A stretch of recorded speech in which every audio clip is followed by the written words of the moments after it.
Hello， 大家好，有一段时间没有更新频道了，最近有点忙。其实我的主业并不是做经济学小白频道，我非常热爱宏观经济，平时爱学习经济动态，做频道是为了分享出来。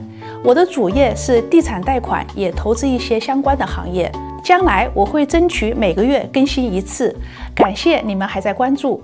今天我来聊一聊美元、国债和石油的内在关系。我很喜欢 Luke Garman 在这方面的深入研究。其实这三方面就是代表着货币、债券和大宗商品的内在联系。搞明白的人很少，看到这一期节目的朋友是幸运的。Luke 从两个方面有讲解，第一是国债和美元的关系。大概是从2014年开始，全球各国央行减少购买美国国债，但是美国政府因为各种原因没有停止过发行国债，反而一直在增加。自从1971年美元同黄金脱钩，其他国家买入美国国债保值，需要进口石油时会卖掉国债付美元给石油出口国。但是从2014年开始，美国的国债没有人要买，美元的需求在全球市场逐步减弱。美国政府开始要求国内的商业银行 pension funds 买入更多的国债。当国债发行过多，就会推高收益率 yield。我在以前的视频说过，国债的价格同收益率是相反的。同时，收益率高，美国的美元货币就高。过去2年，因为利率涨得很高，国债市场的价格下跌，银行已经放款的债券也是亏损严重，美联储只能进场救市，比如 QE。我再解释一次 ，QE 就是 Fed 印钱买入债券，迫使利率下跌。从2014年每一次利率涨以后 ，Fed 就实行 QE， 将利率压下来，然后又涨上去，这个周期越来越短。所以，债券同美元的关系就是债券收益率高，美元的货币就高。第二个方面，陆可认为廉价石油的时期要过去了，油价将会越来越贵，因为美元越来越贵。美国和日本都是石油进口国，如果油价太高，会造成国家储备的美元短缺，只能卖掉美国国债换美金，然后国债收益率会涨，经济会出现衰退。然后美联储进场救市 QE 降息。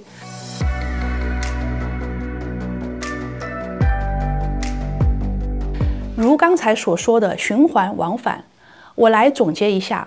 因为美国政府发行大量国债，推高了国债收益率，从而推高了美元价格和石油价格，导致了债券价格下跌，各国抛售债券，高利率导致了经济衰退，美联储进场救市 QE 降利率。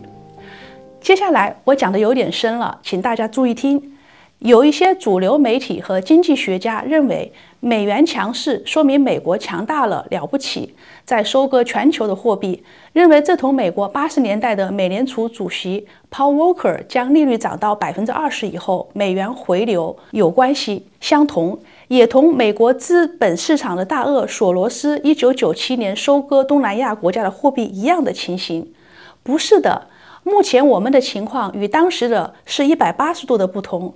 当时美国对海外投资总额是正数，占国家 GDP 的12%，意思是其他国家欠我们的钱占 GDP 的12%。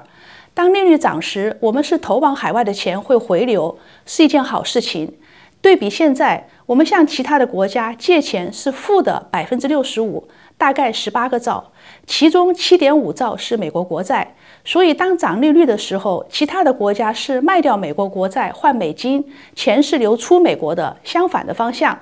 同时，美元利率变高，还有1980年时，美国 debt to GDP 是25%。Paul Volcker 涨利率不会有太高的利息应付款，不会超过国家的税收收入。现在的 debt to GDP 是120%，涨利率利息的应付款会剧增，占 GDP 的30%。美联储一方面要控制通胀，要涨利率，一方面又不希望国债市场崩盘，最后他只能选一样。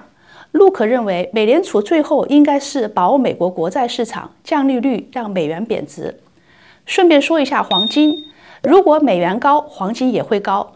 因为人们会担心债务违约，从而看好黄金的价格，石油价格也会涨。如果利率降，股市、债市、黄金、大宗商品、Bitcoin 都会好。好，我再说一遍，美元、石油和国债的关系。如果美联储不涨利率，美元会变弱，通货膨胀会起来，人们不会看好经济，不会买入长期国债。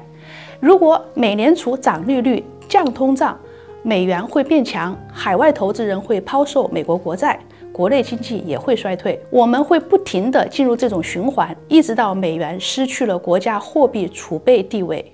陆克认为，我们的政府不懂经济，犯了很大的错误。他认为应该先减债，让 debt to GDP 降到50%以下，才能够实施货币政策涨利率。